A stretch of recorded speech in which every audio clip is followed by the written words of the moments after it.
తీర్చగా బంధనంలోనమ్మ కాంతులతో దిక్కులే పిక్కటిల్లే నా వయసులందరకును మోక్షమును ఇవ్వమని కోరినని రాజులకు శాపమొసగి వాసవి అగ్నిలో దూకెనమ్మ వెంటనే వాసవాంబ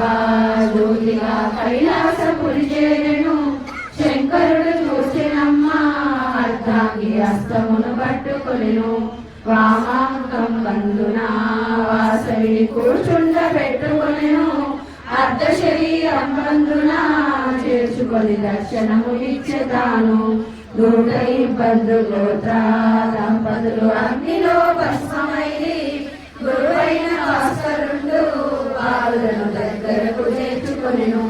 శివ విమానములు వచ్చెను శైవులకు స్వాగతము చెప్పెనమ్మ శంకరుని కడకేగెను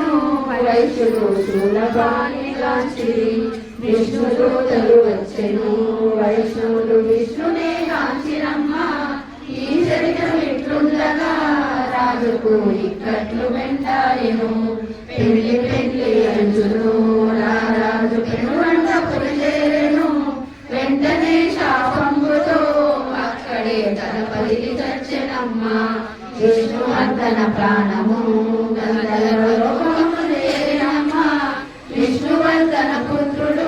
మంచిగా మైత్రి భావము చూపెను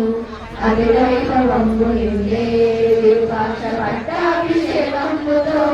మంగళం గురువాడిని అందరూ సంతసము వెదజల్లుచు పార్వతీ అంశంబుతో వెలసిని కన్యగా పరమేశ్వరి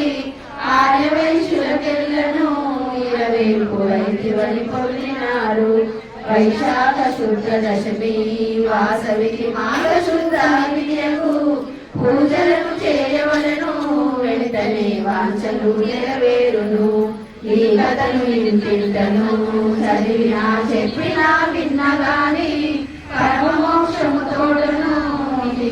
సకల సౌఖ్యము కలుగును భక్తితో ప్రతినిత్యము వాసవికి పూజలు చేయురమ్మ మంగళము పాడరమ్మ మంగళము పాడితే మోక్షమమ్మ శ్రీ కన్యకా పరమేశ్వరి మాయమ్మ కాపాడు మమ్మమ్మ పుణ్యచారిత్రి నిన్ను